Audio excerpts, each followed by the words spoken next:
Hello दोस्तों, स्वागत है आपका आज के इस नए वीडियो में जिसमें एक नया टॉपिक लेकर मैं हाजिर हूं। और क्या है यह समास है। इसमें हम लोग समास पढ़ेंगे पूरा।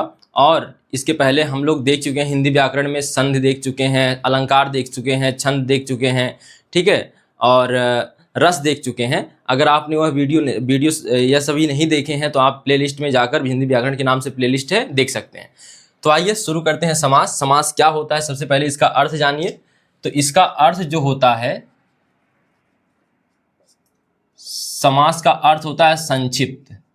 क्या होता है? संक्षिप्त, छोटा करना, ठीक है। या फिर अगर हम एक शब्द देखते हैं, एक शब्द आता है व्यास। अगर आपने सुना हो, व्यास का मतलब होता है विस्तार। क्या होता है? विस्तार। समास इसी का विलोम है। तो विस्तार का क्या कर देंगे? संक्षिप्त कर देंगे। कोई चीज आप विस्तार में समझा रहे हैं, उसको फिर संक्षिप्त में समझा रहे हैं, तो वही क्या है? तो विस्तार में समझाना व्यास है, और संक्षिप्त में बताना क्या है? समास है, ठीक है। तो यहाँ पे आपने इसका अर्थ जान लिया। तो समास का मतलब होता है संक्षिप्त। समास का मतलब होता है संक्षिप्त। तो देखिएगा इसको, समास एक नियम है। समास एक क्या है? नियम है। कैसा नियम है? जिसमें वर्णों के वर्णों नहीं, देखिए संधि में वर्णों का समूह होता है, यहां पर शब्दों का समूह होगा। शब्दों के समूह को, ऐसा नियम है जिसमें शब्दों के समूह को संक्षिप्त करके लिखा जाता है, यानी सामासिक पद में लिखा जाता है। सामासिक पद में लिखा जाता है। देखिए, सामासिक पद को एक चीज और कहते हैं, समस्त पद। क्या कहते हैं? समस्त पद। यहां पे देखिए शब्दों के समूह में, यहां शब्दों का क्या लिखा गया है? समूह। तो कई शब्दों का समूह होगा, उसे समस्त पद यानी कि छोटा करके लिखा जाता है। शब्दों के समूह को अगर हम यहां पे लिखें, संक्षिप्त में लिखने की प्रक्रिया ही क्या है? समास है, ठीक है। यहां पे देख लीजिएगा, शब्दों के समूह को संक्षिप्त में लिखने की जो प्रक्रिया, वही क्या है? समास है, ठीक है। अगर हम इसको तोड़ देते हैं तो वह बन जाता है समास विग्रह। तो दूसरा नियम है समास विग्रह। समास में हम दो नियम लेके चलेंगे, एक समास खुद और एक दूसरा समास विग्रह। तो समास विग्रह क्या है? तो जो समस्त पद होता है या सामासिक पद, जिसे हम संक्षिप्त यहां लिखे हैं, सामासिक पद को किस रूप में लिखना? शब्दों के समूह के रूप में लिखना। शब्दों के समूह के रूप में लिखना क्या कहलाता है? शब्दों के समूह के रूप में लिखना कहलाता है समास विग्रह करना, ठीक है। जैसे एक शब्द लीजिए, माता पिता। यहां पे लेते हैं माता और पिता। माता और पिता, इसे हम लिख सकते हैं क्या? माता पिता। माता पिता। तो इधर वाला क्या है? इधर शब्दों का समूह है, इसे कहेंगे समास विग्रह। यहां समास विग्रह हुआ है, और यहां शब्दों का समूह नहीं है, यहां पर समास कर दिया गया, तो इसे कहते हैं सामासिक पद। सामासिक पद।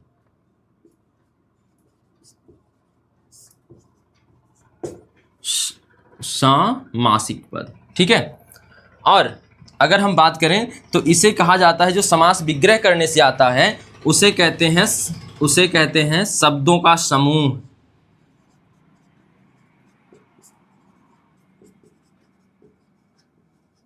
शब्दों का समूह।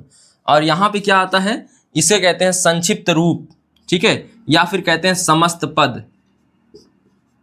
क्या कहते हैं? समस्त पद, ठीक है।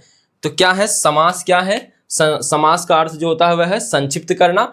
यह नियम है एक प्रकार का, जिसमें शब्दों के समूह को संक्षिप्त में लिखा जाता है। और समास विग्रह इसी भाग का दूसरा नियम रहेगा, जिसमें सामासिक पद को, यानी समास करने के बाद जो पद मिला था संक्षिप्त पद, उसको शब्दों के समूह में लिखा जाता है, तो उसे समास विग्रह कहते हैं। जैसे हमने एक शब्द समझा माता और पिता, यहाँ पे यह शब्दों का समूह है माता और पिता, हम लिख सकते हैं इसे माता पिता।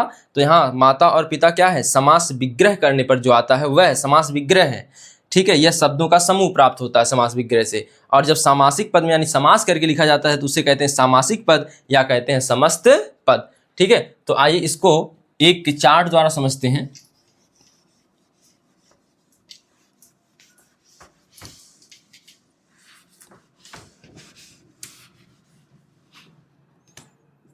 देखिए, एक नियम है समास,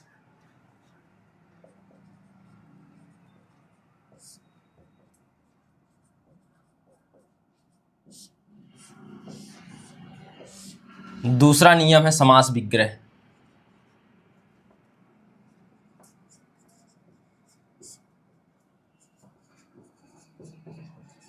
समास विग्रह। अब देखिए यहां पे जब समास नियम अपनाया जाता है, जब समास नियम अपनाया जाता है तो हमें मिलता है समस्त पद, सामासिक पद मिलता है। ठीक है, यहां पे रख लेते हैं, यहां पे पहले ले लेते हैं माता और पिता। एक एग्जाम्पल ले लेते हैं, माता और पिता।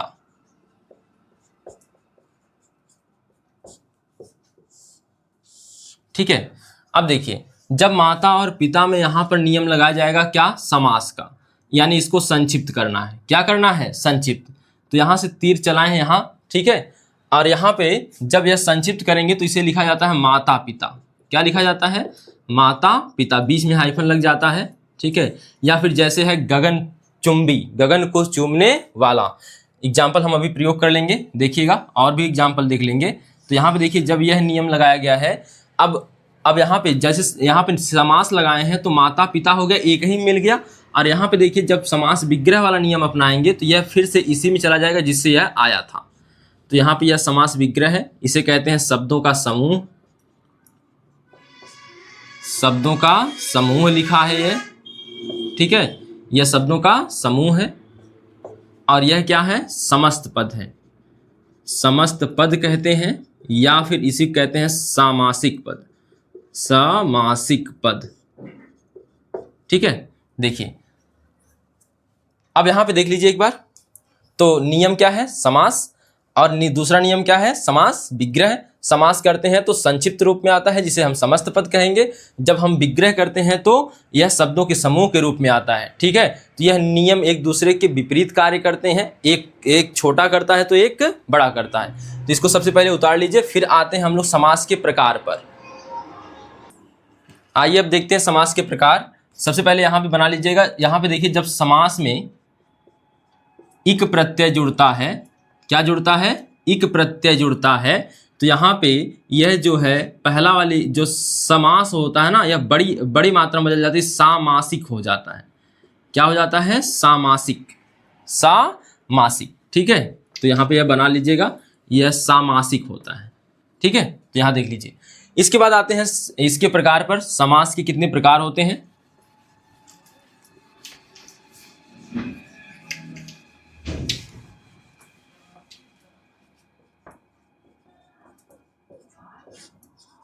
समास के प्रकार, टोटल प्रकार होते हैं 6। कितने प्रकार होते हैं, 6। याद करने का देखिए तरीका क्या है, आपको याद करना है ATDB। अब आप सोच रहे हैं तो 4 हुआ, तो ATDB से हम 4 लिखेंगे ही पहले। देखिए सबसे पहला आपका हो जाएगा अव्ययी भाव समास।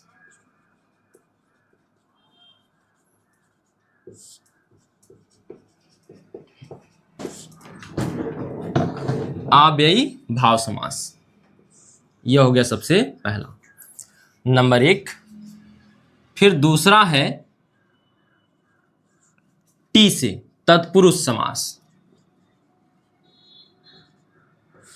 अच्छा पहले ना आप यह संख्यात्मक मान मत दीजिए, यहाँ पे तत्पुरुष समास अभी केवल नाम लिखते हैं, क्रम बाद में देंगे इसको। इसके बाद तत्पुरुष के बाद आपको मिल जाएगा डी से यहाँ पे द्वंद्व समास। देखिए द्वंद्व नहीं होता है, द्वंद्व होता है। ठीक है, द्वंद्व समास। ठीक है, आखिरी जो होता है बहुब्रीहि समास।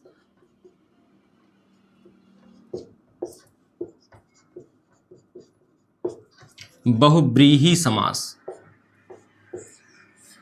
ठीक है, देखिए तो सबसे पहले यहां समझिए बहुब्रीहि समास। और सबसे पहले यहां पे देखिए ये आपको 4 मिले हैं, लेकिन 2 छूट रहा है, और वह 2 होता है, एक होता है, आप थोड़ा सा इसको ऐसे ही याद रख लेंगे, कर्मधारय होता है, और एक होता है द्विगु होता है। कर्मधारय और कौन होता है? द्विगु। कर्मधारय और द्विगु होता है। तो यहाँ पे देखिए यह कहाँ जाएगा, तब इसी में सेट करना है। तो यह आता है यहाँ पर, यह आ जाता है यहाँ पर। क्यों आता है तो अभी बताते हैं, ठीक है।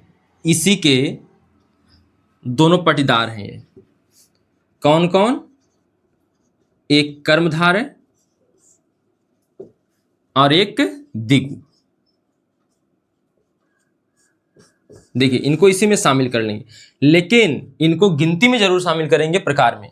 तो पहला, दूसरा, यहीं से फिर यहीं आ जाएंगे इसके पटीदारी मामले में 3, 4 और यह 5 और यह कौन हो गया? 6। अब क्यों इसी में शामिल किए हैं उसका कारण है। देखिए जो समास होते हैं उसमें कोई ना कोई पद प्रधान होता है। तो पहले बात, समास में जब भी हम लिखते हैं तो दो पद लिखते हैं। जैसे माता और पिता हमने लिखा था, माता पिता लिखा था ना, माता पिता। तो इसमें इसे कहते हैं उत्तर पद। क्या कहते हैं? उत्तर पद। और इसे क्या कहते हैं? पूर्व पद। ठीक, एक मिनट, यहाँ पे यह कहलाता है पूर्व पद और यह कहलाता है उत्तर पद। उत्तर पद, यह उत्तर पद हो गया, यह कौन सा पद हो गया? पूर्व पद। ठीक है। तो इसमें कोई ना कोई पद प्रधान होता है, कोई ना कोई पद क्या होता है? प्रधान होता है। उसी प्रधानता के आधार पर यहाँ पे हम देखेंगे। यहाँ पर पहले देखिए, तो सबसे पहले अव्ययी भाव समास में कौन प्रधान होता है? तो इसमें प्रथम, यानी प्रथम मतलब क्या? पूर्व पद प्रधान। यहाँ होता है पूर्व पद प्रधान। ठीक है। इसके बाद कौन सा पद आ जाता है? उत्तर पद। तो इसमें होता है उत्तर पद प्रधान, उत्तर पद प्रधान। अब देखिए बात यह यहाँ पे थी कि उत्तर पद यहाँ पे प्रधान है, तो यहाँ कर्मधारय और द्विगु में भी उत्तर पद प्रधान होते हैं, इसीलिए इनको इसी के साथ यहाँ पे लिख दिया गया है। तो कर्मधारय और द्विगु में अगर कभी पूछ ले कि कौन सा पद प्रधान होता, बहुविकल्पी क्वेश्चन में ऐसे क्वेश्चन बनते हैं कि बताइए निम्नलिखित में से द्विगु समास में कौन सा पद प्रधान होता है? उत्तर पद, पूर्व पद, और फिर पूछ सकता है दोनों या फिर इनमें से कोई नहीं। तो आप क्या लगाएंगे? उत्तर पद प्रधान होता है। तो यहाँ पे कर्मधारय में भी उत्तर पद प्रधान होता है, तत्पुरुष में भी उत्तर पद प्रधान होता है। द्वंद्व समास देखिए, यह याद रखना है कि यह इसके प्रकार नहीं है, ठीक है, इसी से जुड़ा हुआ है, इसीलिए हमने यहाँ पे लिखा है, इसलिए प्रकार इसका बना दिया गया है इसी के नीचे। ठीक है। तो द्वंद्व समास क्या होता है? तो इसमें कौन पद? दोनों पद प्रधान होते हैं, दोनों पद प्रधान होते हैं। ठीक है। और यहां पे क्या होगा? बहुब्रीहि समास में, ठीक है, बहुब्रीहि समास में कोई नहीं जीतता है। और यहां पे क्या हो जाता है? यहां पे हो जाता है ऐसा कि तीसरा पद प्रधान बन जाता है, कोई भी पद प्रधान नहीं, कोई पद प्रधान नहीं। मतलब जो दिया गया समास में कितने पद होंगे? मुख्यतः दो पद होते हैं। अगर यहाँ पे दोनों पद अगर प्रधान ना हो तो वह बहुब्रीहि समास होता है। तो कौन प्रधान होगा? कोई ना कोई किसी की भूमिका तो आएगी, तो उसे कहते हैं तीसरा पद प्रधान। तीसरा पद प्रधान। सामान्यतः जितने नाम हो जाते हैं ना, वह सभी बहुब्रीहि समास होते हैं। जैसे मनोहर, ठीक है, पुरुषोत्तम, गजानन और रावण का क्या नाम है? दशानन। यह सभी नाम हो जा रहे हैं, उसी प्रकार यह क्या बन जाते हैं? बहुब्रीहि समास बन जाते हैं। ठीक है। जो नाम बन जाते हैं वह बहुब्रीहि समास बन जाते हैं। तो यहाँ पे आइए बात करते हैं। देखिए इसको पहले उतार लीजिए, और यहाँ पे एक चीज और जान लीजिए, यहाँ द्विगु में जो यहाँ पे कौन होता है? उत्तर पद प्रधान होता है। पूर्व पद यहाँ संख्यावाची होता है। कैसा होता है? पूर्व पद संख्यावाची, यानी संख्यात्मक मान आता है। पूर्व पद संख्यावाची, यहाँ प्रधानता की बात नहीं कर रहे हैं, पूर्व पद होता कैसा इसकी बात चल रही है। तो संख्यावाची होता है यानी संख्यात्मक होता है। ठीक है। और यहाँ पे देखिए कर्मधारय में कौन होगा? कर्मधारय में कर्मधारय मुख्यतः बनता है विशेष व विशेषण से मिलके। अभी अंत में ट्रिक बताएंगे कैसे याद रहेगा सब। विशेष व विशेषण से मिलके बनता है, या फिर बनता है उपमेय और उपमान से, उपमेय और उपमान से मिलके बनता है। तो यह देखेंगे हम लोग अभी। ठीक है। तो समास के कितने प्रकार होते हैं? 6 प्रकार होते हैं। अव्ययी भाव समास, तत्पुरुष समास, कर्मधारय समास, द्विगु समास, द्वंद्व समास और बहुब्रीहि समास। तो बताइए सबसे पहले अव्ययी भाव समास में कौन सा पद प्रधान होता है? पूर्व पद प्रधान होता है।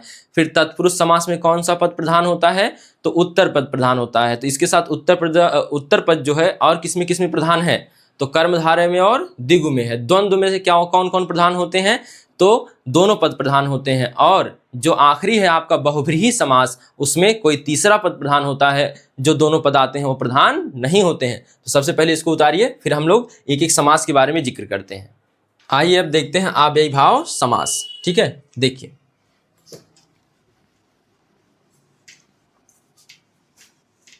सबसे पहला प्रकार जिसमें कौन सा पद प्रधान है? पूर्व पद प्रधान होता है। ठीक है, और यहाँ पे इसको बहुव्रीहि में छोटी की मात्रा होती है यहाँ पे। ठीक है, पहले सही लिखा था, तो बहुव्रीहि समास। तो आपको पूर्व पद जो प्रधान मिलेगा वह किसमें मिलेगा? अव्ययी भाव समास में मिलेगा। और अव्ययी भाव समास में एक शब्द आया है अव्यय, तो सबसे पहले उसको जानिए। अव्यय क्या होता है? अव्यय, व्यय मतलब होता है खर्च होना। ठीक है, तो अव्यय का मतलब क्या हो जाएगा? खर्च ना होना। तो जो खर्च ना होता हो, इसका मतलब होता है जिस पर ऐसे पद या ऐसे शब्द जिन पर लिंग, वचन, काल आदि का प्रभाव नहीं पड़ता है। लिंग, वचन, काल आदि का प्रभाव नहीं पड़ता है, आदि का प्रभाव नहीं पड़ता है, हम उन्हें कहते हैं क्या? अव्यय। तो ऐसे शब्द जिन पर लिंग, वचन, काल आदि का प्रभाव नहीं पड़ता है, उन्हें हम कहते हैं क्या? यहाँ पे वचन देखिए, सब लिंग, वचन, काल और भी कुछ भी हो सकता है का प्रभाव नहीं पड़ता है, अव्यय कहलाता है। जैसे एग्जाम्पल में देखिए कौन से शब्द हैं? जब है, तब है, भी है। ठीक है, तो ये सभी शब्द हैं जो कि क्या हैं? अव्यय हैं। इन्हीं को कहा जाता है अविकारी। भिखारी नहीं है, अविकारी। ठीक है, तो यहाँ पे देख सकते हैं अविकारी हो जाता है।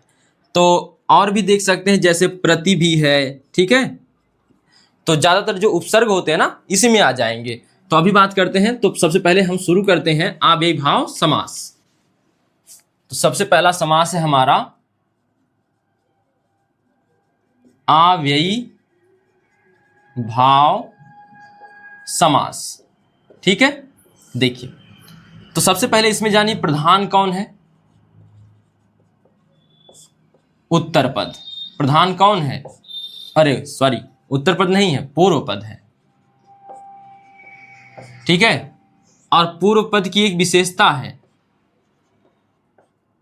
पूर्व पद यह क्या होते हैं? अव्यय होते हैं। पूर्व पद क्या होते हैं? अव्यय होते हैं। सामान्यतः उपसर्ग होते हैं। क्या होते हैं? सामान्यतः उपसर्ग होते हैं। देखिए पूर्व पद प्रायः जो होते हैं अव्यय होते हैं, प्रायः क्या हमेशा अव्यय होते हैं, और सामान्यतः उपसर्ग होते हैं। ठीक है, और इसके बारे में जानिए। तो इसके बारे में यह अगर अव्ययी भाव समास वाला जो पद है, जो आपको पद मिलेगा, इससे यह वाक्य में किसका कार्य करता है? क्रिया विशेषण का कार्य करता है। वाक्य में कौन सा समास? अव्ययी भाव समास वाक्य में क्रिया विशेषण का कार्य करता है। अभी बताएंगे इसको उदाहरण देके। क्रिया विशेषण का कार्य करता है। क्रिया विशेषण का मतलब क्या होता है? क्रिया की विशेषता बताने वाला, कार्य करता है। ठीक है, और एक पहचान और है जिससे आप समझ जाएंगे कि वह अव्ययी भाव समास है। वह कौन सा है? देखिए अगर कहीं पर शब्दों की द्विरूक्ति हो जाए, यानी दो बार लगातार दो बार आ जाए। ठीक है, शब्दों की द्विरूक्ति से बोलेंगे। क्या बोलेंगे? द्विरूक्ति, शब्दों की द्विरूक्ति। ठीक है, जैसे यहाँ पे एग्जाम्पल इसका अभी लिखेंगे, तब पहले इसको लिख लें कौन कौन से आ सकते हैं। और कौन अव्ययी भाव समास हो सकता है? अगर संख्या के साथ नदी का नाम आ जाए, संख्या प्लस किसी नदी का नाम आ जाए, तो वहां पर होता है कौन सा समास?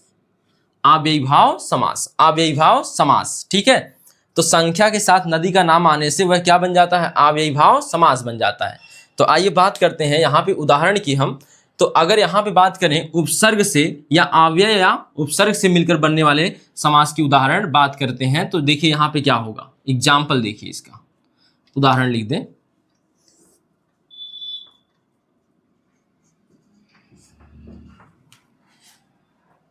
तो यहां पे देख लीजिए, सबका उदाहरण देख लेते हैं एक साथ, ठीक है। तो एक तरफ लिखते हैं शब्दों का समूह, एक तरफ लिखेंगे सामासिक पद, या एक तरफ लिखते हैं सामासिक पद, एक तरफ शब्दों का समूह, तो जो भी आपका मन कहे। तो अगर हम यहां कहें उपसर्ग वाला, जैसे लग गया प्रतिदिन, प्रतिदिन यानी इसका मतलब क्या है, प्रत्येक दिन। यहां प्रतिदिन जो है, प्रति क्या है, प्रति क्या है, उपसर्ग है। उपसर्ग प्रत्यय आप समझते हैं ना, एक वीडियो इस पर बनेगा अभी। तो उपसर्ग का मतलब क्या होता है, उपसर्ग जो आगे जुड़ता है, जो शब्द के आगे जुड़ता है। और प्रत्यय मतलब क्या होता है, जो शब्द के पीछे जुड़ता है, जो शब्द के पीछे जुड़ता है, ठीक है।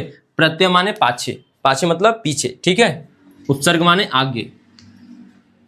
तो प्रतिदिन, तो एक एग्जाम्पल हो गया, उपसर्ग लगा हुआ कौन, प्रतिदिन। और भी एग्जाम्पल है, यथाशक्ति, यथाशक्ति इसका अर्थ क्या होता है, शक्ति के अनुसार, शक्ति के अनुसार। यथाविधि, यथाविधि विधि के अनुसार, विधि के अनुसार, ठीक है।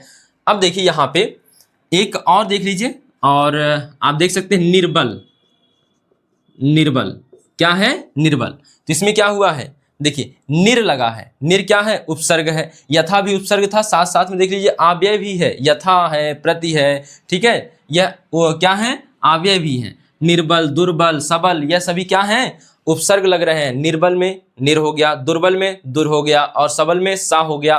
तो यहाँ पे यह उपसर्ग लगा के बन रहे हैं। तो आप जब भी उपसर्ग देखें शुरू में लगा हुआ, तुरंत आप क्या बताएंगे, उसे क्या बताएंगे, अव्ययीभाव समास बताएंगे। समास, ये देखिए इसको पहचानने का सबसे आसान तरीका यही है कि ज्यादातर मामलों में आपको पहला जो होगा, पहला भाग, वह उपसर्ग मिलेगा। क्या मिलेगा, उपसर्ग मिलेगा। आप तुरंत ही पहचान सकते हैं। दुरुक्ति वाला यहीं पर देखते हैं इसका, जैसे आ गया आपके पास कहीं पर घरों घर, नहीं कहते मैंने घरों घर कार्ड बांट दिया है। शादी में जब आपको कार्ड बांटने के लिए मिलता होगा तो आप कहते हैं ना, घरों घर मैंने कार्ड बांट दिया है। तो घरों का मतलब क्या, घर घर बांट दिया है। इसको हम क्या लिख सकते हैं, घर घर बांट दिया है, ठीक है। तो ऐसे हम बता दे रहे हैं, केवल घर घर कार्ड बांट दिया, इसका मतलब हो जाएगा, ठीक है। यह वाला उदाहरण इसका था। तो यहाँ से थोड़ा सा कट करते हैं। अगला देखिए, जैसे हाथों हाथ, तो घरों घर कार्ड बांटे हैं, लेकिन कैसे बांटे हैं, हाथों हाथ। इसका मतलब हाथ ही हाथ जाके दिया है, हाथों हाथ, हाथों हाथ। यह भी क्या है, ठीक है। जैसे एक आपने गाना सुना हुआ KGF का, गली गली, तो गली गली, तो गली गली का गली गली ही होता है, ठीक है। गलो गली नहीं होगा, ठीक है, गली गली, ठीक है। और बाहुबली का है, बाहुबली का गाना था, सॉरी, गली गली तेरी राह चली, ठीक। अब यहाँ पे देखिए, इस प्रकार से इसका उदाहरण हो गया। संख्या और नदी का नाम आ जाए, जैसे द्वियमुनम, द्वियमुनम, अगर यह नाम आ जाता है तो देखिए यह क्या हो जाएगा, द्वियमुनम क्या हो जाएगा, अव्ययीभाव समास। नदी के नाम के साथ अगर क्या आ जाता है, नदी के नाम के साथ अगर नदी के नाम के पहले अगर संख्यावाची शब्द आ जाता है, संख्यावाची यानी संख्यावाची आ जाता है शब्द, तो वह क्या कहलाएगा, अव्ययीभाव समास बना देगा। इसको क्या बना देगा, यह पूरा समूह अव्ययीभाव समास। एक बार पूरा देखिए फिर से जल्दी से। पूर्व पद क्या होता है, इसमें प्रधान होता है, और पूर्व पद कैसा होता है, अव्यय होता है। सामान्यतः यह पूर्व पद कैसा होता है, उपसर्ग होता है। वाक्य में क्रिया विशेषण का कार्य करते हैं। अब इसको समझिए, वाक्य में क्रिया विशेषण का कार्य करते हैं कैसे, जैसे वह प्रतिदिन स्कूल जाता है, वह प्रतिदिन स्कूल जाता है। अब देखिए, अगर आपको डायरेक्ट वाक्य में लिख के दे देना तो आसानी से पहचान लेंगे। बताइए, जाना और कब, प्रतिदिन, यानी क्रिया की विशेषता बता रहा है। प्रतिदिन किसकी विशेषता बता रहा है, क्रिया की। अतः प्रतिदिन क्या है, क्रिया विशेषण का कार्य कर रहा है, और क्या है, अव्ययीभाव समास है। जैसे वह यहाँ पे एक चीज और लिखते हैं, दूसरा एग्जाम्पल देखिए, समझिए। वह भरपेट खाना खाया, भरपेट भोजन किया, भरपेट भोजन किया। देखिए, भोजन किया है, भोजन ईटिंग हो गया, भोजन किया है, और कितना किया है, भरपेट। तो भरपेट क्या है, भोजन करने का क्या है, विशेषता बता रहा है, भोजन करने की विशेषता बता रहा है, इसलिए यह क्या हो जाएगा, भरपेट क्या है, क्रिया विशेषण है। और भरपेट में देखिए भर क्या लगा है, उपसर्ग लगा है, और देखिए यहाँ पे तो भरपेट क्या हो गया है, यह अव्ययीभाव समास हो गया है, अव्ययीभाव समास हो गया है। ठीक है, तो देख लीजिए यहाँ पे। इसके बाद है शब्दों की द्विरूक्त, जहाँ पर होती है हाथों हाथ, घरों घर, गली गली। ठीक है, तो यह सभी क्या हो जाते हैं, शब्दों के द्विरूक्त वाले भी अव्ययीभाव समास होते हैं। संख्या प्लस नदी का नाम आ जाए तो हम क्या कहेंगे, जैसे द्वियमनम है तो क्या कहेंगे, इसे अव्ययीभाव समास कहेंगे। जल्दी से इसको उतार लीजिए। ठीक है, यहाँ पे यह मिटा देते हैं। तो यह क्रिया विशेषण का कार्य करता है, यह याद रखना है, क्रिया विशेषण का कार्य करता है अव्ययीभाव समास। उतारिए। तो देखिए अव्ययीभाव समास आप उतार लिए होंगे। अब आइए तत्पुरुष समास पर।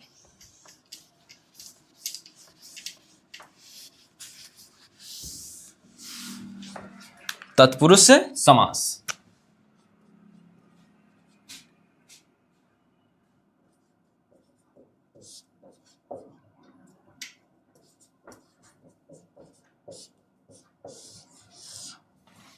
तत्पुरुष समास देखिए, सबसे पहले तो इसके बारे में जानकारी पहले हासिल करिए। तो तत्पुरुष समास में प्रधान कौन होता है, उत्तर पद। प्रधान कौन होता है, उत्तर पद होता है। ठीक है, तो प्रधानी लड़ता कौन, नहीं जीतता कौन है, उत्तर पद। अब देखिए इसके बाद इसमें जब हम समस्त पद लिखते हैं, समस्त पद में, समस्त पद में कारक चिन्ह छिपा होता है। ठीक है, समस्त पद में कारक चिन्ह छिपा होता है, कारक चिन्ह का लोप होता है, कारक चिन्ह का लोप, यह यानी कि बनता है कारक से। देखिए सबसे पहला तो यह यहाँ पर एक शब्द जान लेना है, कारक। ठीक है, आपने पढ़ा होगा ना, कर्ता कारक, कर्म कारक, करण कारक। तो इस प्रकार से कारक, यह कारक जिसमें छिपता हुआ तत्पुरुष समास बनता है। अभी इसकी बातें करेंगे। देखिए इसके बाद जब हम समास विग्रह करते हैं, समास विग्रह करने पर, समास विग्रह करने पर कारक चिन्ह को लिख दिया जाता है, कारक चिन्ह को लिख दिया जाता है। अब कारक चिन्ह कौन कौन से हैं अभी बताएं। कर्ता ने, कर्म को, करण से, तो इस प्रकार से जो बनता है कारक चिन्ह को लिख दिया जाता है।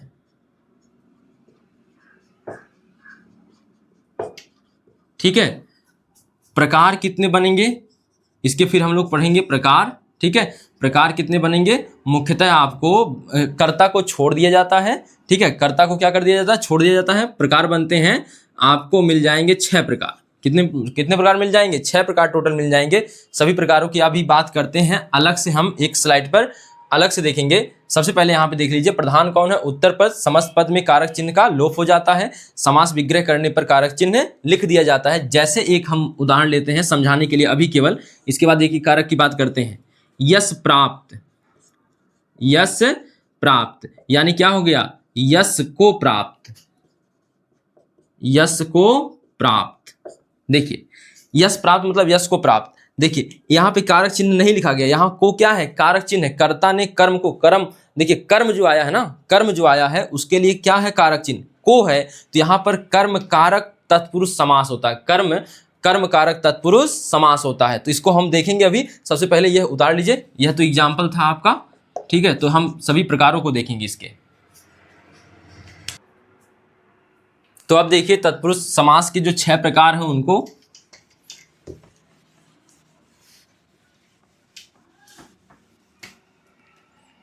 तो एक चार्ट बनाते हैं, यहां लिखते हैं तत्पुरुष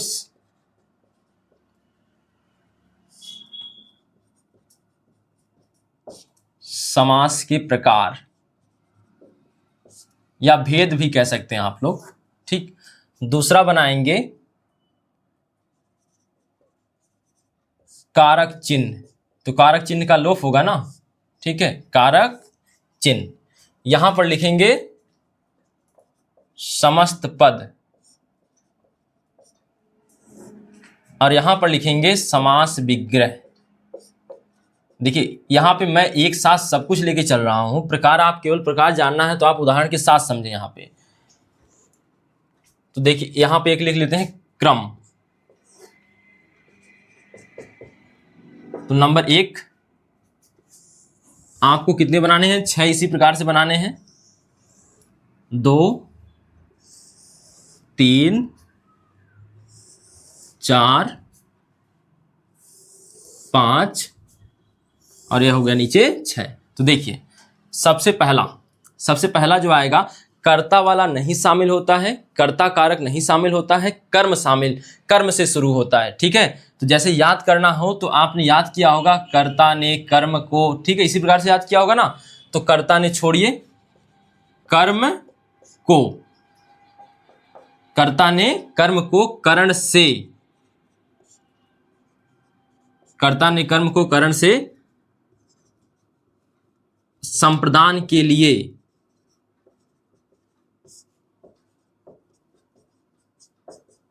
अपादान से अलग, से अलग, से अलग मतलब से आए अलगाव के लिए। ठीक है, अपादान से अलग संबंध, संबंध के लिए क्या याद किए हैं, काकी के रारी रे, काकी के रा री रे। ठीक है, यह है इसके कारक चिन्ह।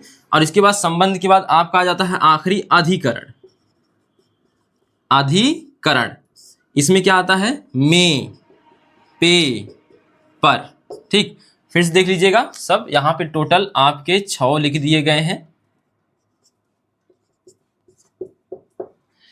तो कर्म क्या है, कर्म को करण से संप्रदान के लिए अपादान से अलग, अपादान से अलग माने से का प्रयोग होगा अलगाव के लिए। जैसे पेड़ से पत्ते गिरते हैं, पेड़ से पत्ते गिरते हैं, तो पेड़ से जो पत्ता गिर रहा है से अलग हो रहा है, पत्ता जो है पेड़ से क्या हो रहा है, अलग हो रहा है, तो उसके लिए क्या रहेगा, अपादान कारक। संबंध काकी रारी रे, काकी के रारी रे।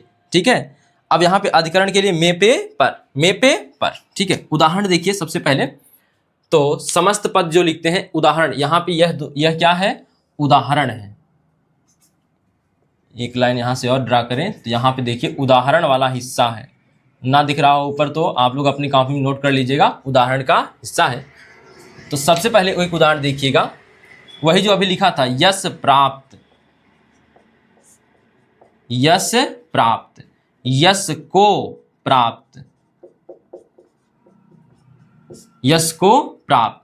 दूसरा एक एग्जाम्पल और आप लिख सकते हैं, गगन चुंबी, गगन को चूमने वाला, गगन को चूमने वाला। ठीक है, अब देखिए करण, यहां पे करण क्या है, से, करण के लिए क्या आया है, से। जैसे एक है संधि कपड़ छना, कपड़ छना,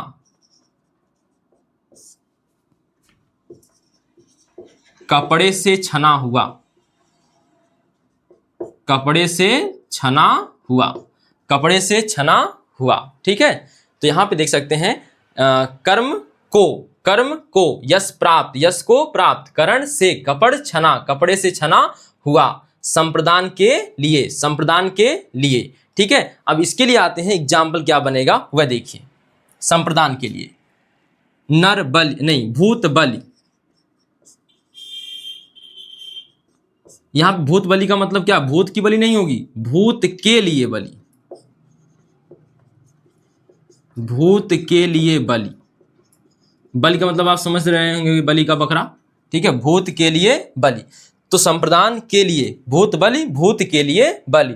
भीम बन के गए थे ना भूत के लिए बलि, तो वहां पे भीम क्या थे, भूत बलि थे, तो यहाँ पे भूत के लिए बलि। देखिए कारक चिन्ह निकल रहे हैं सबके।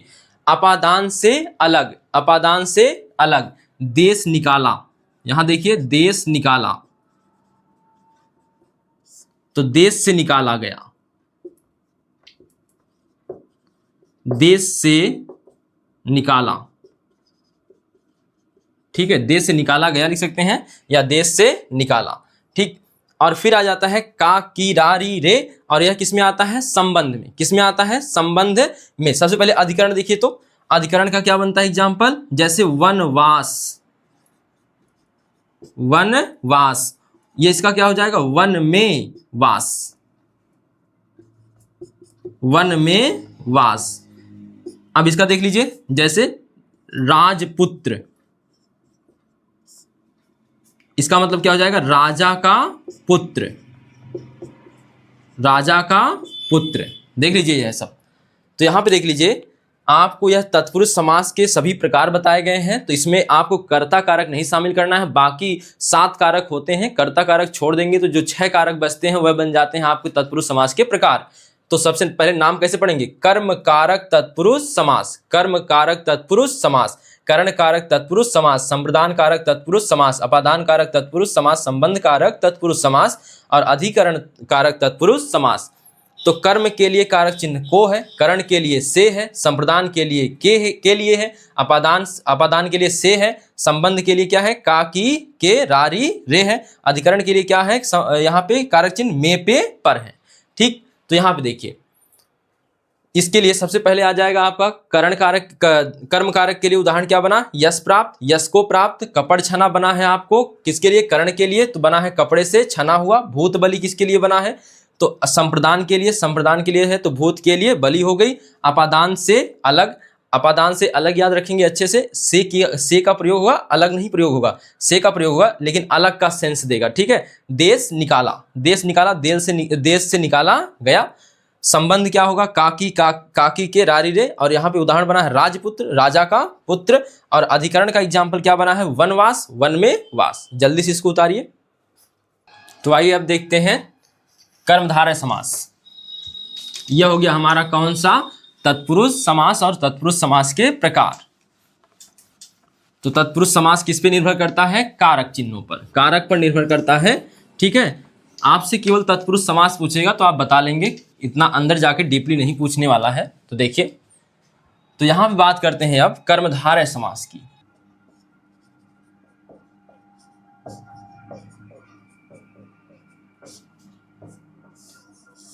कर्मधारय समास, सबसे पहले समझिए इसमें प्रधान कौन सा पद होता है, तो उत्तर पद प्रधान होता है। कौन, उत्तर पद। ठीक है, और यह सामान्यतः बनते हैं विशेष से और विशेषण से, उपमेय और उपमान से। तो यहां पे देखेंगे विशेष से और विशेषण से बनते हैं, जो सामान्यतः विशेषण पहले आता है, फिर कौन आता है, विशेष से।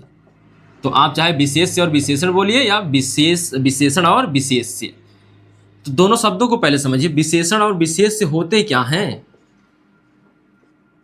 विशेष से और विशेषण। तो यह बताइए विशेष से और विशेषण होते क्या है। सबसे पहले यहां पे अगर हम लिखें काला घोड़ा, काला घोड़ा, ठीक है, यहां पे एक शब्द है जो विशेषता बता रहा होगा, घोड़े की विशेषता बता रहा है क्या शब्द, काला शब्द। तो काला है विशेषण, काला है विशेषण, और इस शब्द द्वारा जिसकी विशेषता बताई जाती है वह होता है विशेष। तो यहां पर घोड़ा क्या है, विशेष से, घोड़ा हो गया हमारा विशेष से। तो जिसकी विशेषता बताई जाती है वह विशेष से होता है, और जिस शब्द के द्वारा विशेषता बताई जाती है वह क्या होता है, विशेषण होता है, वह विशेषण होता है। ठीक है, तो जिस शब्द के द्वारा विशेषता बताई जाती है वह विशेषण होता है, और जिस शब्द की विशेषता बताई जाती है, जिसकी विशेषता बताई जाती है वह क्या होता है, विशेष्य होता है। तो यहां पे देखिएगा, जब इसका विग्रह करते हैं, जब इस पूरे पद का विग्रह होता है, ठीक है, जब इसका विग्रह होगा तो आ जाता है बीच में, विशेषण और विशेष्य के बीच में क्या आ जाता है, देखिए विग्रह होने पर है जो लाया जाता है, बीच में क्या लाया जाता है जो। ठीक है, विशेषण और विशेष के बीच में कौन चिपक जाता है जो। एग्जाम्पल से बात करें तो देखिए समझ में आ जाएगा तुरंत। एक एग्जाम्पल है जैसे नीलोत्पल, तो नीला है जो उत्पल, नीलोत्पल में क्या हो जाएगा, नीला है जो, उत्पल मतलब क्या होता है, वस्त्र होता है। तो नीला है जो उत्पल, नीला है जो उत्पल। तो यह क्या है, विशेषण, यह क्या है, विशेषण है, और यह क्या है, विशेष्य है। ठीक है, उत्पल की विशेषता क्या है कि वह क्या है, नीला है। यह विशेषण हो गया, यह विशेष हो गया, तो दोनों मिलके बने हैं। और इस बीच में हमने किसका शब्द, कौन से शब्द का प्रयोग किया है जो का, किसका प्रयोग किया है जो। ठीक है, तो यहाँ यह वाला समझ में आया होगा हिस्सा। अब दूसरा देखिए, उपमेय और उपमान। तो यह हो सकता है कि उपमेय और उपमान से मिलके बना हो। उपमेय और उपमान अगर ना समझ में आए तो एक वीडियो है आपके पास अलंकार के नाम से, ठीक है, उसमें आपको अर्थालंकार पढ़ाया गया है, उसमें आप जाकर इसको देख सकते हैं। ठीक है, उपमेय और उपमान के बारे में विधिवत वहां समझाया गया है। ठीक है, डिस्क्रिप्शन बॉक्स में आपको लिंक मिल जाएगा। ठीक है, इन सभी का। तो उपमेय और उपमान के बारे में समझिए। तो यहाँ पे जब इसका विग्रह किया जाएगा, इनके बारे में नहीं समझना है, यहाँ से जो यह बनेगा वह। तो उपमेय का मतलब सीधा सा क्या होता है, जान ही लीजिए। उपमेय का मतलब होता है जिसकी तुलना की जाती है उसे उपमेय कहते हैं, और उपमान जिससे की जाती है। आपकी तुलना पड़ोसियों से हमेशा की जाती है तो इसका मतलब आप उपमेय हैं, और जो पड़ोसी हैं वो क्या है, उपमान है। ठीक, तो यहाँ पे जैसे विग्रह करने पर क्या होता है, के समान, विग्रह करने पर के समान आ जाता है इनके बीच में। ठीक है, तो जैसे एग्जाम्पल से समझिए, देह लता, देह लता, तो देखिए एक ही में रहता है देह लता। तो जब इसका हम सीधे डायरेक्ट लिखते हैं यहां पे बराबर करके, लता के समान दे, लता के समान देह। ठीक है, तो ज्यादातर यह भी देखिए यहां पे उपमेय या उपमान में से कोई भी पहले आ सकता है। जैसे एक है चरण कमल, चरण कमल, इस तरह से रहेगा तो पहले कौन आएगा, इस तरह से जब समास में लिखा जाएगा ज्यादातर मामला है कि उपमेय पहले आएगा, उपमान बाद में आएगा। यहाँ पे देखिए देह लता का मतलब है लता के समान देह, माने शरीर किस तरह है, जैसे लता है। ठीक है, लता मतलब लता मंगेशकर नहीं, पेड़ की लताएं जो होती हैं, जो पतली डालियां होती हैं, उनसे तुलना करी जा रही है देह की। ठीक है, तो चरण कमल, कमल के समान चरण की, चरण के समान कमल, यहाँ आपने पढ़ा होगा ना, चरण कमल बंदो हरिराई, तो वहां पे वही है। तो कमल के समान चरण, कमल के समान चरण। ठीक है, देखिए समास में होता क्या है, समास में जो है यह उपमेय पहले होता है, उपमान लगभग बाद में होता है, प्राय यही नियम चलता है। लेकिन जब इसका समास विग्रह करते हैं तो हम लिखते जो हैं उपमान को पहले और उपमेय को बाद में। जैसे यहाँ पे क्या हुआ, लता के समान देह, और यहाँ हुआ कमल के समान चरण। ठीक है, एक चीज और जान लीजिए, एक शायद हमने पीछे नहीं बताया होगा, तो आपको एक चीज और जान लेना है कि अगर किसी समास की बहुब्रीही समास से लड़ाई हो जाए, किससे हो जाए लड़ाई, बहुब्रीही समास से, यहाँ छोटी की मात्रा रहती है, अगर किसी समास की बहुब्रीही समास से लड़ाई हो जाती है तो सबसे जबर होता है बहुब्रीही समास, यानी बहु सब पे भारी, बाकी सब बाहर जाए। ठीक है, तो यह बहुब्रीही समास हो जाता है अगर कोई अन्य समास इसके साथ होने का चांस रखता है तो। जैसे अगर यह कर्मधारय समास में थोड़ा भी लक्षण दिखा किसका, बहुब्रीही समास का, यानी तीसरे पद के प्रधान होने का, तो हम कहेंगे उसे बहुब्रीही समास। तो इन दोनों में लड़ाई हो जाए तो जीतेगा कौन, बहु, यानी बहुब्रीही समास। ठीक है, जैसे एक एग्जाम्पल लीजिए यहीं पर, नीलोत्पल क्या किसी व्यक्ति का नाम हो सकता है, तीसरा पद इसमें प्रदान हो सकता है। जैसे नीलोत्पल, नीला है जो उत्पल, या फिर आप और भी उदाहरण ले सकते हैं, नीलकंठ सबसे बेहतरीन उदाहरण है आपके लिए इसमें, नीलकंठ, शिव जी के लिए आता है ना नीलकंठ, नीला है जो कंठ, यहां से निकालेंगे तो होगा नीला है जो कंठ, नीला है जो कंठ। अब देखिए यहाँ पे तो है ये, लेकिन नाम शंकर जी के लिए आता है, यानी नीला है जो कंठ शिव जी का है। यहाँ पे तब हम क्या कहेंगे, यह तीसरा पद शिव जी की प्रधानता हो रही, तीसरे पद की प्रधानता हो रही है, इन दोनों से तीसरे पद का महत्व बढ़ रहा है। तो हम कहेंगे यहाँ पे कर्मधारय के साथ साथ बहुब्रीही है, और बहुब्रीही होने का थोड़ा भी चांस आया तो हम, अगर ऑप्शन में बहुब्रीही के साथ कर्मधारय दिया है तो हम बहुब्रीही लगाएंगे, अगर बहुब्रीही नहीं दिया है तो हम क्या लगाएंगे, कर्मधारय। थोड़ा सा एक चीज और देख लीजिए, यहीं पे हम तत्पुरुष में भूल गए थे। ठीक है, तत्पुरुष में अगर आपको करना हो उसको, उसमें भी अगर तत्पुरुष की किसी से लड़ाई हो जाती है,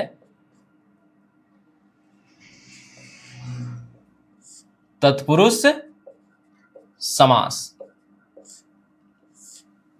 तत्पुरुष समास, अगर इसकी किसी समास मतलब किससे, बहुब्रीही से लड़ाई हो जाए, इसी प्रकार आप यही भाव में आप कर लेंगे खुद, तो अगर इससे लड़ाई हो जाए तो जीतेगा कौन, बहुब्रीही। जैसे एक शब्द है नकटा, नाक का कटा या नाक से कटा हुआ, नकटा। ठीक है, क्या है, नकटा, यानी ये किसके लिए, आप कह सकते हैं शूर्पणखा के लिए है। तो यहाँ देखिए यह किसका विशेष नाम हो गया, तब इसे हम क्या कहेंगे, हर किसी को नकटा तो कहेंगे नहीं। ठीक है, शूर्पणखा के लिए आता है, तो यह क्या हो जाता है, बहुब्रीही समास हो जाता है तत्पुरुष होने के साथ साथ। तो आप याद रखेंगे कि अगर तत्पुरुष में भी अगर थोड़ा भी चांस बनता है बहुब्रीही का, यानी तीसरे पद की प्रधानता का, तो हम वहां पे कहेंगे वह समास कौन सा है, बहुब्रीही समास है। यानी आपको थोड़ा भी मौका मिले बहुब्रीही का तो बहुब्रीही पे जाना है, बाकी अन्य छोड़ देना है। अगर उदाहरण में अगर आपके ऑप्शन में वह नहीं है तब जाके आपको उन सभी को चुनना है। ठीक है, तो इसको उतार लीजिए पहले। अब देखिए द्विगु समास, तो यह हमारा हो गया तीसरा कर्मधारय समास। अब हम आते हैं द्विगु समास पर। तो द्विगु के लिए आपको एक चीज याद रखना है कि इसमें जो पूर्व पद होता है यह संख्यावाची होता है। क्या होता है? संख्यावाची। देखिए,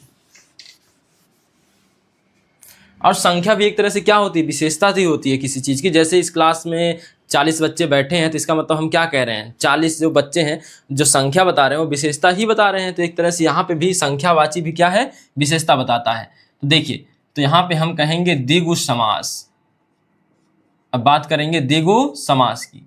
फिर से बताइए इसमें प्रधानता किसकी होगी? वही उत्तर पद अभी भी चला, यह चौथा आ गया ना। तो देखिए, प्रधान कौन होगा?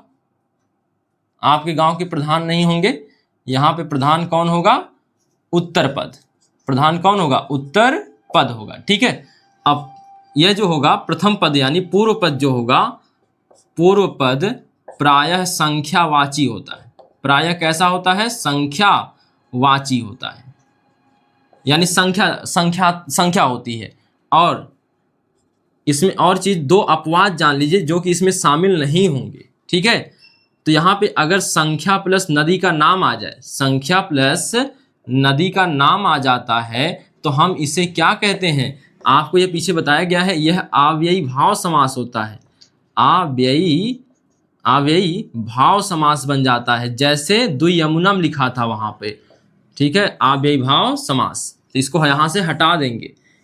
तो संख्या तो आई है लेकिन यह द्विगु नहीं बनेगा। संख्या आने के बावजूद यह द्विगु नहीं बनेगा। एक और है यहाँ पे, संख्या प्लस शरीर का अंग आ जाए, शरीर का अंग। इसका एग्जाम्पल आप लिख चुके थे तो इसको लिखने की जरूरत नहीं है। शरीर का अंग आ जाए तो यहाँ पे यह क्या बन जाता है? बहुव्रीहि समास।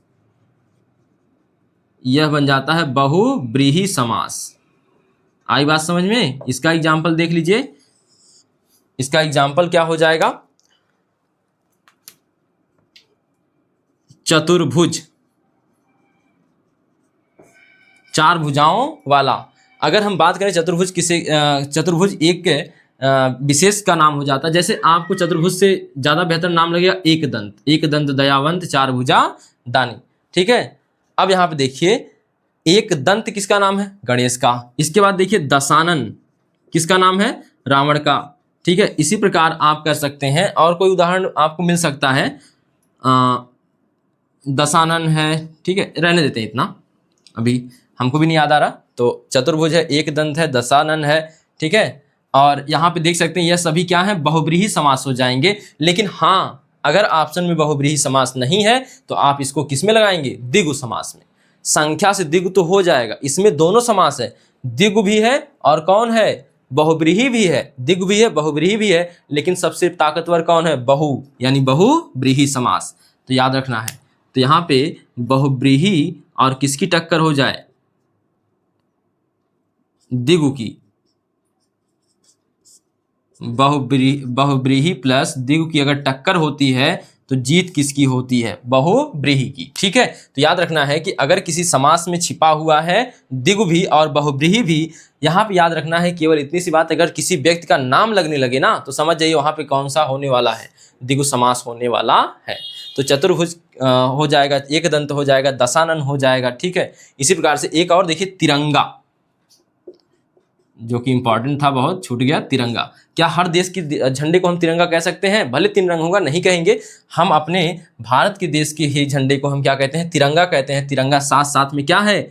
आपके द्विगु भी है, बहुव्रीहि है, लेकिन आपका मेन जो है ये जो बहुव्रीहि है यह तिरंगा लेके जाएगा। ठीक है, तो क्यों लेके जाएगा? क्योंकि यह तिरंगा केवल हम अपने झंडे को कहते हैं, इसीलिए हम अन्य को, हर किसी को नहीं कह सकते। ठीक है, हर झंडे को नहीं कह सकते। ठीक, तो यहाँ पे आप देख सकते हैं, यहाँ पे तीसरे पद की प्रधानता बन रही थी। हम एक चीज याद रखेंगे, देखिए बहुव्रीहि समास हम पढ़ेंगे नहीं, लेकिन हमारा बहुव्रीहि समास इसी से पूरा होता चलेगा। यह बहुव्रीहि समास सबसे लड़ता लड़ता अपना हिसाब ले जाएगा, करता जाएगा। ठीक है, इसको उतार लीजिए, फिर हम आते हैं अगले समास पर। आइए अब देखते हैं द्वंद्व समास। द्वंद्व नहीं होता है, द्वंद्व समास होता है। ठीक है, तो देखिए तो देखिएगा आप कौन सा समास है, द्वंद्व समास। अभी एक ट्रिक बताएंगे जिससे सब याद रहे आपको। तो सबसे पहले यहां पे देख लीजिए द्वंद्व समास की। सबसे पहले यहां पे देखिए, यहां पे ना दोनों पदों के बीच, यहां पे पहले तो जानिए प्रधान कौन है। प्रधान दोनों पद, प्रधान है दोनों पद, ठीक। और दोनों पदों के मध्य हमेशा आएगा योजक चिन्ह। दोनों पदों के बीच योजक चिन्ह आता है। योजक चिन्ह, योजक चिन्ह पहचानते हैं ना, देखिए इस प्रकार से योजक चिन्ह आता है। अब देखिए जब समास विग्रह करते हैं, समास विग्रह करने पर, समास विग्रह करने पर योजक के स्थान पर, योजक चिन्ह के स्थान पर, यहां देखिए योजक चिन्ह के स्थान पर क्या क्या आ जाता है, या और, अच्छा पहले या अथवा लिख दें जो समान एक तरह के हैं, या अथवा तथा वा और, यह सभी आते हैं योजक चिन्ह हटने पर, ठीक है। तो सबसे पहले एग्जाम्पल से समझिए, और अच्छा इसके प्रकार भी देख लीजिए पहले, तब हम समझते हैं। एग्जाम्पल अगर आप देखना चाहें तो हो सकता, एक हो जाएगा आपके लिए माता पिता, माता पिता, भाई बहन, ऋषि मुनि, ठीक है। इस तरह से आपको एग्जाम्पल मिल जाएंगे। लेकिन हम बात कर लेते हैं प्रकार के आधार पर। तो मिलते हैं 3 प्रकार। सबसे पहला मिलता है इतरेतर द्वंद्व, इतरेतर द्वंद्व। दूसरा मिलता है समाहार द्वंद्व, और एक मिलता है वैकल्पिक द्वंद्व, वैकल्पिक द्वंद्व, ठीक। इतरेतर द्वंद्व में क्या होगा, इतरेतर मतलब जो दिया है, जो नाम दिए हैं वही शामिल, ठीक है। जैसे इसमें क्या हो गया, माता पिता, इसमें माता और पिता दो ही लोग शामिल हैं, माता पिता, माता और पिता दो ही लोग शामिल हैं। जैसे दूसरा हो जाए भाई बहन, तो भाई बहन, अब कहेंगे 10 भाई बहन है, तब है तो दो ही पद बन रहे हैं ना, भाई और बहन, ठीक है। अब इसके बाद जैसे आप कभी जंगल जाएं तो आप यहाँ पे समाहार द्वंद्व देखिए, समाहार द्वंद्व, ठीक। अगर आप कभी जंगल जाएं तो आपको कोई दोस्त आपसे कहे जरा सांप बिच्छू से बचकर रहना, तो आप सांप बिच्छू देखकर ही भागेंगे कि शेर चीता आए तो भी भाग जाएंगे, सब आएंगे ना। तो वहां सांप और बिच्छू कहने का एक क्या है, सांकेतिक अर्थ है कि आपको सबसे बचकर रहना, वहां पर जो भी जंगली जीव जंतु हैं। तो जैसे सांप बिच्छू, सांप बिच्छू, इसमें समाहार द्वंद्व है, ठीक है। जैसे हाथ पांव फूलने लगे, उस आप सुनते होंगे ना, अरे उसको देखते उसके हाथ पैर फूलने लगे, तो इसका मतलब क्या है, हाथ पैर फूलना जो है, हाथ पांव, यहाँ हाथ पांव का मतलब पूरा शरीर का फूलना, ठीक है। पूरे शरीर के हाव भाव के लिए लगाया जाता है हाथ पांव, ठीक है। इसके बाद वैकल्पिक द्वंद्व देख लीजिए, इसमें क्या है, एक होगा तो दूसरा नहीं हो सकता, यानी दोनों विरोधी चीजें अगर डाल दी जाए एक साथ तो हम कहेंगे वहां पे वैकल्पिक द्वंद्व है। तो सत्य असत्य, सत्य असत्य। और एग्जाम्पल पर देखिए एक और, धर्म अधर्म, धर्म अधर्म, ठीक है। तो ये आपके एग्जाम्पल बन जाते हैं किसके, सब किसके बन जाते हैं, द्वंद्व समास के। एक बार फिर से देख लीजिए तेजी से। प्रधान कौन होता है, दोनों पद प्रधान होते हैं। एग्जाम्पल जैसे माता पिता, दोनों पदों के बीच योजक चिन्ह होता है, और समास विग्रह करने पर योजक चिन्ह के स्थान पर या अथवा तथा वा और आता है, ठीक है। इसे यह 3 प्रकार के होते हैं। इतरेतर द्वंद्व, जैसे माता पिता जो लोग शामिल हैं उसमें वही रहेंगे, वही पद रहेंगे। समाहार द्वंद्व, अतिरिक्त भी आ जाते हैं। समाहार समूह को दर्शाता है, तो क्या आ जाता है, सांप बिच्छू में क्या, सांप और बिच्छू, लेकिन सबसे बच के रहना है। हाथ पांव जो शरीर से मतलब हो जाता है। वैकल्पिक द्वंद्व में एक दोनों विरोधी चीजें रखी जाती हैं, तो सत्य असत्य, धर्म और अधर्म। एक चीज और, यहाँ पे आप कह सकते हैं कि हाँ ठीक है, यहाँ पे यह हो गया आपका द्वंद्व समास। थोड़ा सा पीछे वाले में देखिए, आप एक चीज बना लीजिएगा, वहां पे हमने नहीं लिखा है शायद, वहां पे समास क्या था आपका, द्विगु समास,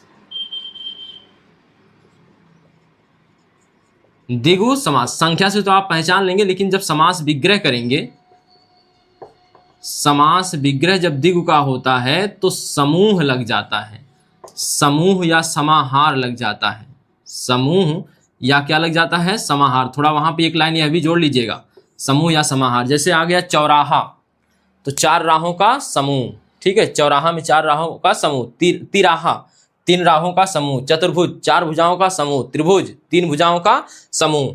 तो यह देखिए आप जोड़ सकते हैं, समूह के लिए ही समाहार शब्द का भी प्रयोग होता है, तो दिग में थोड़ा सा सुधार कर लीजिएगा, ठीक। और यह द्वंद्व समास आप पहले उतार लीजिए। आइए अब देखिए बहुब्रीही समास। तो देखना कुछ नहीं है, बहुब्रीही समास आपका चलते चलते खत्म हो गया, ठीक है। अब देखिएगा यहाँ पे, अच्छा यह देख लीजिए, द्वंद्व समास ना बहुब्रीही से लड़ाई नहीं करता, इसका ना बहुब्रीही आके जीतेगा भी नहीं यहाँ पे, तो यह अकेले अपना स्वतंत्र है। तो बहुब्रीही समास के बारे में आइए जानते हैं। सीधी बात जानना है कि अगर किसी के नाम से जुड़ा लगे ना तो बस आपको कर देना बहुब्रीही समास, बहुब्रीही समास। तो यहां पर कौन पद प्रधान होता है, तीसरा पद प्रधान, तीसरा पद प्रधान। यानी दोनों जो दिए रहेंगे, दो ही पद होते हैं किसी भी समास में, तो समास वाले पद में, समस्त पद में दो ही पद होते हैं, तो आपके वो दोनों पद प्रधान ना होकर तीसरा पद प्रधान आ जाता है। जैसे एग्जाम्पल समझिए, बहुत से एग्जाम्पल आपको मिल भी चुके हैं। जैसे एक एग्जाम्पल ले लेते हैं, विश्वामित्र, यह तो है तत्पुरुष समास। जैसे विश्व का मित्र, विश्व का मित्र हो जाएगा ना, विश्वामित्र, विश्व का मित्र, विश्वामित्र, तो तत्पुरुष समास में जाएगा। लेकिन यहाँ पे यह विश्वामित्र नाम हो जाता है। जैसे एक नाम और लीजिए, दशानन, दशानन, दस मुख वाला, दस धन आनन, दस मुखों वाला। देखिए यहाँ पे यह द्विगु समास होने के साथ साथ क्या हो जा रहा है, बहुब्रीही नाम हो जा रहा है। फिर देखिए एक दंत, एक दंत, यह फिर से कैसा समास है, द्वंद्व समास, द्वंद्व नहीं, द्विगु समास है। गणेश जी के लिए नाम आ जाता है तो यह हो जाएगा। फिर है नीलकंठ, एक एग्जाम्पल हो जाएगा नीलकंठ। अब नीलकंठ में कौन सा समास है बताइए, नीलकंठ में कर्मधारय है, लेकिन यह बहुब्रीही साथ में जाता है क्योंकि यह शिव जी के लिए नाम आता है। और भी बताइए, जैसे पुरुषोत्तम, पुरुषों में उत्तम, पुरुषों में उत्तम, यह भी तत्पुरुष समास हो जाता है। तो यहाँ पे अगर यह तत्पुरुष समास हो जाता है तो यह बताइए केवल किसके लिए आता है, श्री राम के लिए आता है, तो पुरुषोत्तम में कौन सा समास हो जाएगा, बहुब्रीही समास आ जाएगा। इसी प्रकार आप अन्य एग्जाम्पल देख सकते हैं, तिरंगा, अगरबत्ती नहीं तिरंगा, तिरंगा अपना झंडा, ठीक है।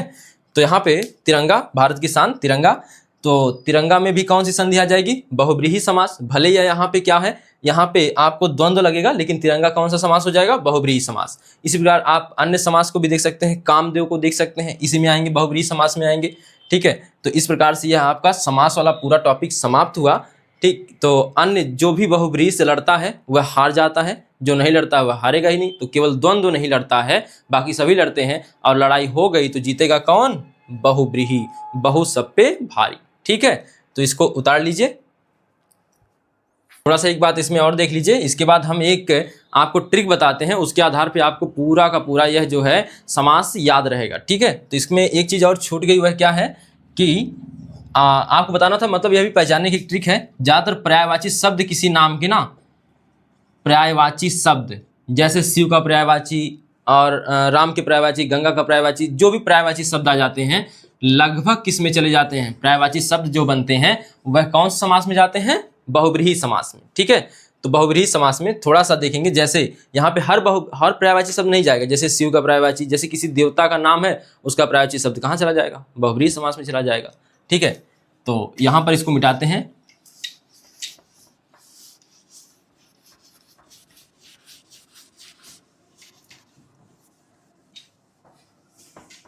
तो देखिए एक दोहे के रूप में याद करते हैं हम लोग इस पूरे समास को, ठीक।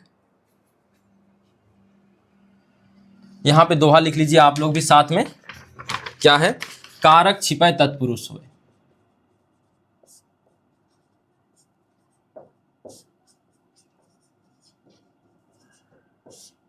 कारक छिपै तत्पुरुष होय, और छिपै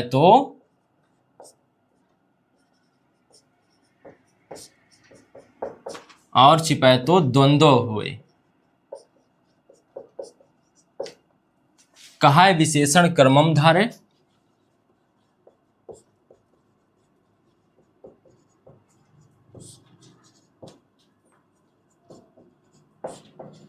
कर्मम धारय।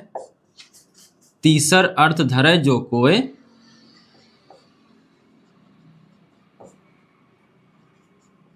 धरय मतलब धारण करना। तीसर अर्थ धरय जो कोय सो बहुब्रीहि समासय होय।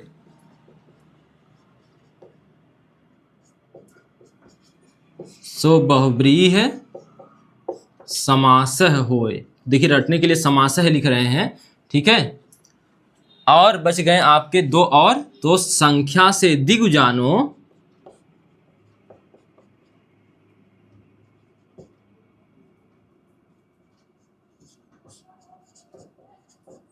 संख्या से दिगु जानो आव्यय से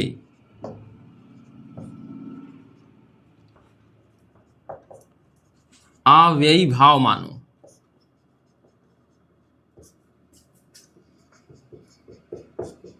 ठीक है, देख लीजिए। तो कारक छिपै तत्पुरुष होय और छिपै तो द्वंद्व होय और कहा विशेषण, यहाँ पे द्वंद्व लगा लेंगे तो और अच्छा रहेगा कहने में। द्वंद्व होय कहा विशेषण कर्मम धारय। तीसर अर्थ धरय जो कोय सो बहुब्रीहि समासय होय। संख्या से दिगु जानो आव्यय से अव्ययी भाव मानो। तो यहाँ पे अगर हम इसे समझना चाहें तो देख लीजिए क्या होगा। कारक जहाँ छिपता है वहां पर क्या होता है, तत्पुरुष समास। और जिनके बीच छिपता है वहां पर क्या होता है, द्वंद्व समास। देखिए यहाँ पर कीवर्ड्स केवल खोजिए, ठीक है। अब यहाँ पे देखिए कहा विशेषण कर्मम धारय। जहां पर विशेषण आता है वहां पर कर्मधारय समास होता है। वहां पर कौन सा समास होता है, कर्मधारय समास होता है। तो आगे देखिए तीसर अर्थ धरय जो कोई, जो तीसरा अर्थ रखता है यानी तीसरा पद जिसमें प्रधान होता है, ठीक है, वही जो नाम वाला बता रहे हैं ना, तीसरा अर्थ जिसमें धारण करता है वह होता है बहुब्रीहि समास। कौन सा समास हो जाता है, बहुब्रीहि समास। संख्या से दिगु जानो, जहां पर संख्या होती है वहां पे कौन सा समास होता है, वहां पर कौन सा समास हो जाता है, संख्या वाले में दिगु समास हो जाता है। ठीक है, आव्यय से अव्ययी भाव मानो, यहाँ पर जहां पर जो पूर्व पद होता है वह अव्यय हो जाता है, अविकारी हो जाता है, ठीक है, उपसर्ग हो जाता है, वहां पर अव्ययी भाव समास होता है।